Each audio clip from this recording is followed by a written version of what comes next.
आणखी एक मोठी बातमी आहे। नवीन विधानसभेमध्ये 21 महिला आमदार आहेत। राष्ट्रवादीच्या 4 आणि शिवसेनेच्या 2 आमदार या महिला आहेत, निवडून आलेल्या आहेत। सर्वाधिक 14 महिला आमदार भाजपच्या आहेत। तर विधानसभेमध्ये काँग्रेसची मात्र एकमेव आमदार निवडून आल्याचं पाहायला मिळत आहे। तर जी नवीन विधानसभा अस्तित्वात आलेली आहे, निवडणुका झाल्या त्याच्यानंतर 23 तारखेला निकाल लागलाय, त्याच्यामध्ये 21 महिला आमदार या विधानसभेमध्ये जाणार असल्याचं कळतंय। 21 महिला आमदार निवडून आलेल्या आहेत। त्याच्यामध्ये राष्ट्रवादीच्या 4 आहेत, शिवसेनेच्या 2 आमदार आहेत, तर सर्वाधिक 14 महिला आमदार भाजपच्या आहेत आणि विधानसभेमध्ये काँग्रेसची मात्र एकमेव महिला आमदार असल्याची माहिती ही समोर आली आहे।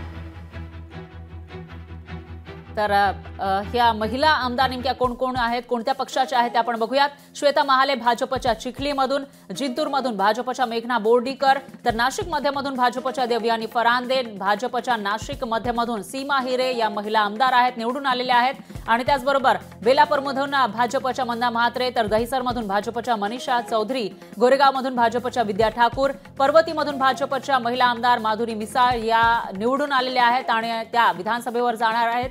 तर शेगावमधून भाजपच्या मोनिका राजळे, केजमधून भाजपच्या नमिता मुंदडा, भोकरमधून भाजपच्या श्रीजया चव्हाण आणि कल्याण पूर्वमधून भाजपच्या सुलभा गायकवाड या निवडून आलेल्या आहेत। या महिला आमदार आहेत भाजपच्या।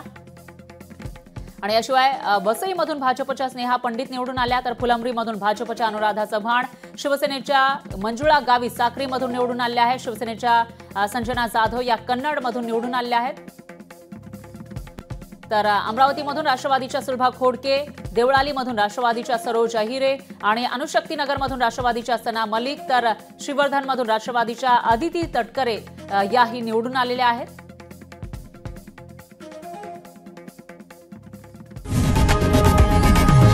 लोकशाही मराठी ऐका, पहा, जागरूक रहा।